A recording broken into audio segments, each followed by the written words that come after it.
তোমরা অনেকেই আমার ভাইয়ের বউয়ের স্বাদে রিলস ভিডিও এবং ছবিগুলো দেখেছো। নবদ্বীপ থেকে মেদিনীপুর গিয়ে ভাইয়ের বউকে স্বাদ দিলাম। কিভাবে আমি একা হাতে ভাইয়ের বউয়ের স্বাদের আয়োজন করলাম। হ্যালো এভরিওয়ান, আমি মৌমিতা। আমার নতুন একটি ব্লগে তোমাদের অনেক অনেক স্বাগত। আশা করি তোমরা সবাই ভালো আছো, সুস্থ আছো, আর আমরাও ভালো আছি, সুস্থ আছি।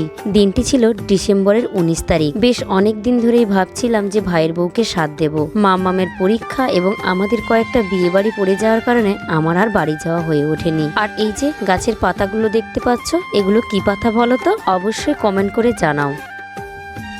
এবার সন্ধেবেলায় চলে এসেছি মিষ্টির দোকান। এটা হলো আমাদের এক দাদার দোকান। আমাদের স্বরূপগঞ্জ ঘাটের কাছেই এই দোকানটা। নিলাম 9 রকমের মিষ্টি আর সবার খাওয়ার জন্য মিষ্টি। যেহেতু আমাদের নবদ্বীপে দই মিষ্টি খুব ভালো হয়, তার জন্য আমি এখান থেকেই কিনে নিয়ে যাচ্ছি। প্যাকিং করে বিল পে করে দাদার কাছে রেখে দিয়ে গেলাম। এবার যাচ্ছি আমি ওপারে। বেশ কয়েকটা জিনিস কেনার রয়েছে। ভাবছো তো আমার পাকা বুড়িটা কোথায়? আসলে ওকে ওর বাবার দোকানে রেখে এসেছি। যেহেতু বেশ কয়েকটা জিনিস কিনবো, আর জিনিসগুলো না আমাকে হেঁটে হেঁটেই কিনতে হবে। বাচ্চা মানুষ এতটা হাঁটতে পারবে না, তার জন্য ওকে আর নিয়ে আসিনি। প্রথমে মন জিনিস থেকে একটা কেক নিয়ে দোকানেই রেখে এসেছি। আর পোড়ামাতলায় এসেছি, তো এসেই মা পোড়ামার একটুখানি তোমাদের দর্শন করিয়ে দিলাম। পোড়ামাতলায় এসেছি জুঁই ফুল আনতে। আসলে ওকে একটুখানি সাজাবো, আর সাজের মধ্যে না ফুলটা না থাকলে সাজটা কেমন অসম্পূর্ণ হয়ে যায়। কিন্তু জুঁই ফুল কোথাও পেলাম না ভুল কথা, যেগুলো ছিল সবগুলো কেমন যেন শুকনো, ওগুলো নেওয়ার মতো নয়। এবার এসেছি পোড়ামাতলার আর একটা দোকানে। আজ ডিসেম্বরের 19 তারিখ, আর সামনেই যেহেতু ক্রিসমাস, তার জন্য দোকানে প্রচুর ক্রিসমাসের ঘর সাজানোর জিনিস নিতে এসেছি। মম টু বি লেখা থাকে যে স্যাশগুলো হয়, আর বেবি শাওয়ারের যে ডেকোরেশনগুলো হয় ওগুলো। কিন্তু যেই কটা দোকান ছিল সব দোকানে ঘোরার পরেও একটাও ওই স্যাশগুলো পেলাম না। সব bride to be, happy birthday এইসবই পেলাম। কি আর করব, বাড়ি ফিরে যেতে হচ্ছে। আর যাওয়ার সময় এই যে মন জিনিসের কেকটা নিয়ে নিলাম। বাড়ি থেকে বেরিয়েছিলাম 5:30 নাগাদ। খোঁজাখুঁজি করতে করতে 2 ঘন্টা হয়ে গেল। কি আর করা যাবে, আসলে আমরা যেটা আশা করে থাকি সেটা কোনোভাবেই হয় না। আর নিলাম মাম্মামের জন্য এই যে এই হেডফোনগুলো।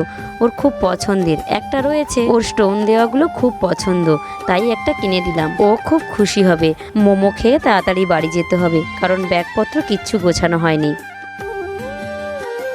এই যে সমস্ত জিনিসপত্র এক জায়গায় করে রেখেছি, কারণ বেশি জামা কাপড় একেবারেই নেব না। আর হ্যাঁ, কি শাড়ি কিনলাম সেটা তো তোমাদের দেখানোই হলো না। দেখতেই তো পাচ্ছ কতটা ব্যস্ত আমি। এখন বাজে রাত প্রায় 9:45, আর আমরা যাচ্ছি কৃষ্ণনগর থেকে বাস ধরবো বলে। প্রচন্ড ঠান্ডা। মামামকে টুপি, হ্যান্ড গ্লাভ সবকিছু পরিয়ে দিয়েছি। আর মানিক যাচ্ছে আমাদেরকে দিতে। মানিক আমাদের সাথে যাচ্ছে না, আমি আর মাম্মাম শুধু যাচ্ছি। বহুদিন পর বাসে যাচ্ছি বাবার বাড়ি। আসলে জামা কাপড় তেমন নিইনি, কিন্তু জিনিসপত্র যেহেতু অনেক হয়ে গেছে, আর মাম্মামকে নিয়ে আমি ট্রেনে যেতে পারবো না। মানিক ওখানে গাড়িটা রেখে আসলো, আর এই যে এই বাসটাতেই আমরা যাব। মাম্মাম এখনো বুঝে উঠতে পারেনি যে ওর বাবা যাবে না। আসলে ও খুব একটা বাবা ছাড়া থাকে না। আর ওই যে মানিকের হাতে দেখবে তোমরা যে একটা বিশাল বড় পেটি। এই পেটির মধ্যে সমস্ত কিছু আমরা প্যাকিং করে নিয়েছি।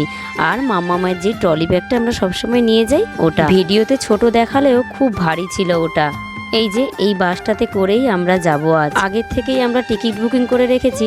আসলে এই বাসটাতে আমরা আগে খুব যাতায়াত করতাম, যার জন্য কাকুদের সাথে খুব পরিচিত। তাছাড়া আমরা কিছু পাঠালে এই বাসটাতে করে পাঠাই, আর বাবারা মেদিনীপুর থেকে কিছু পাঠালে এই বাসটায় করেই পাঠায়। তার জন্য আমাদের সাথে খুব পরিচিত হয়ে গেছে। কিছু শুকনো খাবার যেমন বিস্কিট, চিড়ে ভাজা, জল, এগুলো কিনে দিচ্ছে মানিক। জলের বোতলটা নিয়েও বাড়িতে ফেলে রেখে এসেছি, এত তাড়াহুড়ো। এখন বাজে 10টা, আর বাসটা ছাড়বে। তো আমার মন খারাপ লাগছে, কিন্তু কিছু করার নেই। মানিকের কাজের জন্য মানিক থেকে গেল বাড়িতে। তো ও বলছে আমাদের আনতে যাবে, মানে নিতে যাবে। আর এই যে এটা হচ্ছে বাসের ভেতরটা। তো এই গত কয়েকদিন হয়েছে বাসটা নতুন হয়েছে, আবার আগে এমনি ছিল। তো এবার এসে দেখি বাসটা স্লিপার এসি হয়ে গেছে।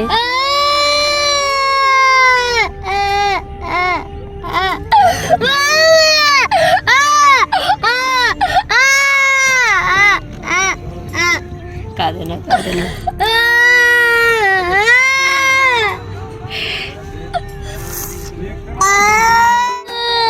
আমার কাছে থাকবে না, বাবার কাছে যাবে।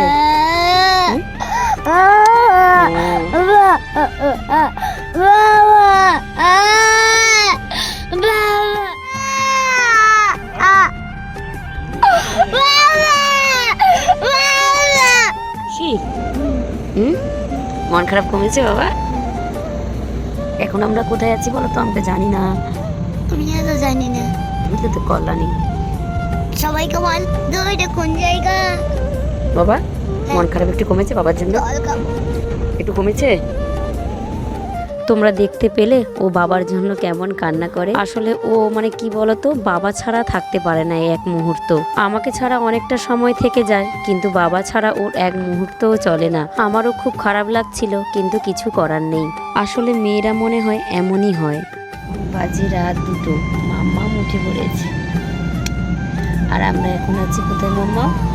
ধর্মতলায়, মেট্রো স্টেশনের সামনে, এসপ্ল্যানেড, তাই তো? টাটা। অনেক রাত। এখান থেকে 2:30টার সময় বাস ছাড়বে, তারপর 3 ঘন্টা মতো লাগবে আমাদের বাড়ি যেতে। আজকের ভিডিও এই পর্যন্ত, দেখা হচ্ছে পরের ভিডিওতে।